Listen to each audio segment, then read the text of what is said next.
Look at that lovely lens flare. Anyway, we're going to maybe looking at another vintage computer. I'm going to try and keep these up. And it's going to be one from the 70s. In fact, the only computer from the 70s that I actually happen to own. This is a Commodore PET 2001. Yep, PET. It's small, it's domesticated. I've even got it trained on the litter box. From 1977, I should think. This model has 16 kilobytes of RAM and a 40 by 80 column display. And the original PET had a much smaller calculator keyboard and a built-in cassette deck. But this has a big built-in keyboard and uses an external tape drive. So, being from the 70s and American, it's very large. There's enough room inside it for a shotgun and a Bible.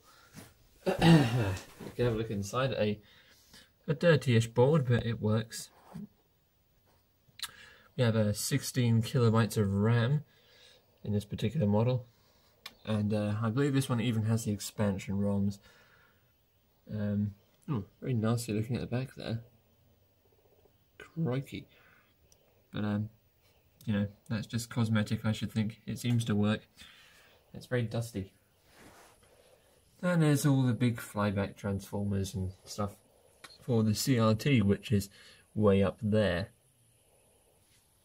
And lovely job on the... I didn't notice this before, actually. Lovely job on the wiring of the keyboard right there. Anyway, so I shall put this thing together. Well, in fact, this opens up pretty nicely, making it the first all-in-one in a sort of weird way. The first thing I have to do is reconnect this. I believe this goes to the screen.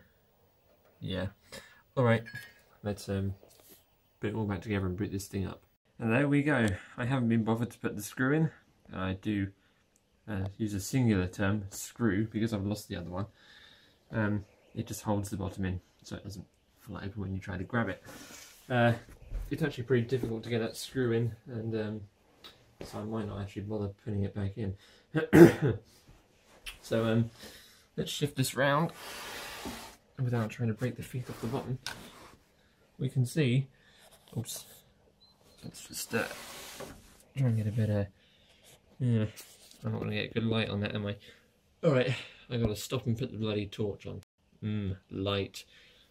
Anyway, we can see the back here, and the thing you did notice first is a micro SD card reader.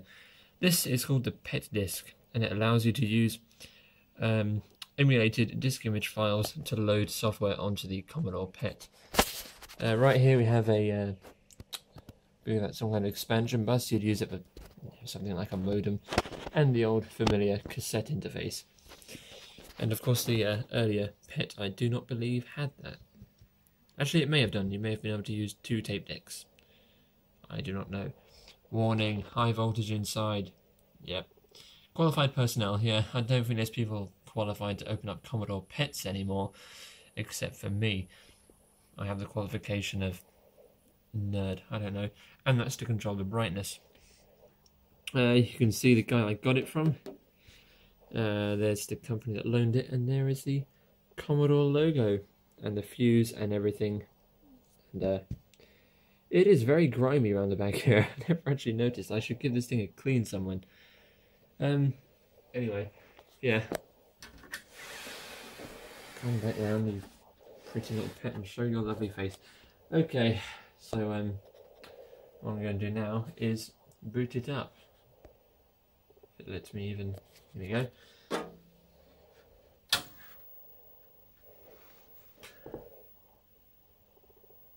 I'm going to try and stop some of that glare. Hold on. There we go, that's really good. No flicker on this screen actually. Maybe it matches the refresh rate pretty well. Yeah, Commodore Basic. You've seen it all before. Oh no, no, no.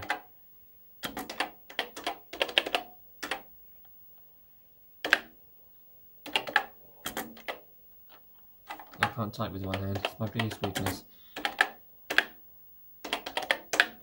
Yeah, you've all seen Basic before.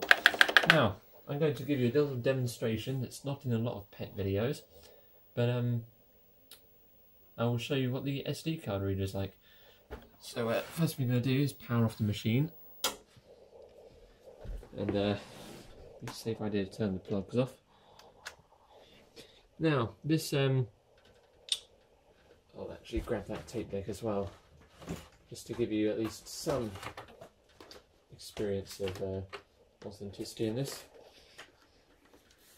Now, there you go. Sorry, I was filming the ceiling for a second.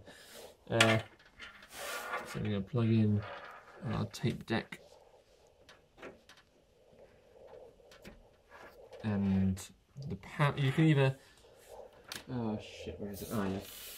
That thing there, it allows you to use ordinary cassette decks with the PET as opposed to the one that came with it.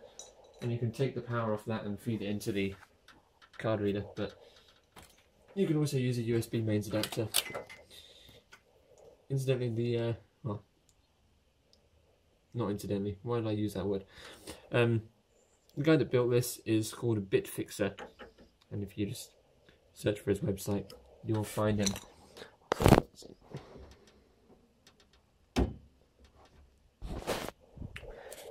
Clunk. Right. Now, there's always the fun of actually getting this thing to work. It seems to be temperamental, to say the least. Right. Oh no, it did it straight away. Ugh, show me up, why don't you? Right. And it's loading up a directory listing.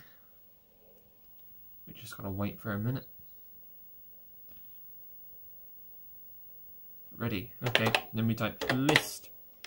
And this is a, I've got a small amount of software on here. Not much, of course. A very modest amount. Again, like I say, not very many bits of software at all. Yep, I've got hardly anything on this. Okay, and you know, we can load stuff like what's on there. I know there's a game called Pizza that's on there. And I'll show you what Commodore PET games were like. They weren't really well, they were hardly even games, to be honest. Do you want instructions? No, because I already know how to play this. What is your name? My name is Fuck. That is my full legal name. If you want to send anything to me, my name is fuckshit at 123 Make Believe Drive in Nowhere Land. That is my full legal address. If you want to commit identity fraud, that is what you use. Anyway. Oh fuck, you got the job. Okay, oh, I thought I said, oh fuck, you've got the job. Okay, fuck, you got the job. Let's deliver 3 pizzas. And what you have to do is you have to give the coordinates of, hello, this is B. Would you send me a pizza? Thanks. Goodbye. He lives at 7... No. He lives at 3-9. So, 3-9. And it teaches coordinates. Yay. Hello. Fuck, this is B. Thanks for the pizza. You're welcome. Fuck, you made $1. Yes. Hello, this is C. You live at 9-5. I should also point out that there's no numbers on the top row. It's all on the number pad. It takes some getting used to. And the delete key is way in the corner of the number pad. Very strange layout, but there was no standard then, so you can't complain. Right, so I gotta do 95. Windows 95. Yep, this game gets boring pretty quickly. I'll do a couple. I'll quickly load something from the cassette, and then I'll show you some goodies that are a little bit unknown on the PET. We're going to rewind our tape. This is normally up there, by the way, but I put it on the floor just because it's a bit easier to get around the back and open it up and stuff. So yeah, for a tape, you just type load. If you want to be fancy, you can do double quotes, comma 1. That's for if you've got 2 tape decks, but I'm just going to be fancy and do that. Press play on tape number 1. And here it is, with that all famous cassette loading time. This will do my biorhythm, I believe. So, pretty cool thing for an old 70s machine to be doing. I should mention that this screen is on its minimum brightness setting, and it goes insanely bright. I'm not going to do it too much. I don't want to burn the... I mean, look at that. I mean, shit. That's not even halfway. I shit you not, this screen can go so bright that it's actually probably dangerous to do. Actually, with CRT stuff, it's always best to leave it at the lowest possible brightness to reduce strain on the hardware. Oh, come on, load, hurry up.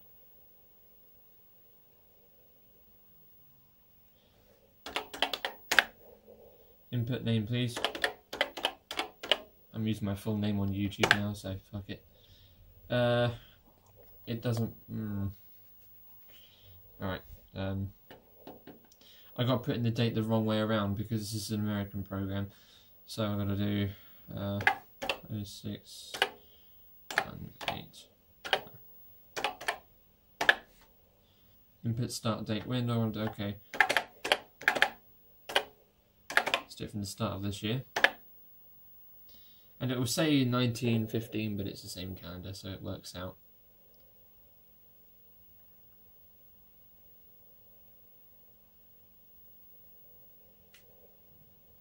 And there is my biorhythm. If you don't know what that is, look it up. Have some fun.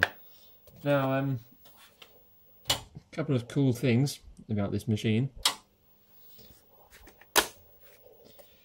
First thing is, Microsoft hid an Easter egg in Commodore Basic. In the PET, if you type wait 6502,0, you get who really made it, because Commodore didn't give them much credit. And I believe if you go to a place that has a 0 in the memory, SYS, you get this horrible little monitor thing, and you can enter values into the system memory, and that is the most painful way of inserting programs ever. But if you want to be retro and cool and stuff like that, that's the thing to use. Type X to get out of it. Sort of reminds me of the Apple I in that sort of sense. In fact, I think the Apple I really did use that. Have we still got that? Nope, it's gone. I reset it, didn't I? Dope.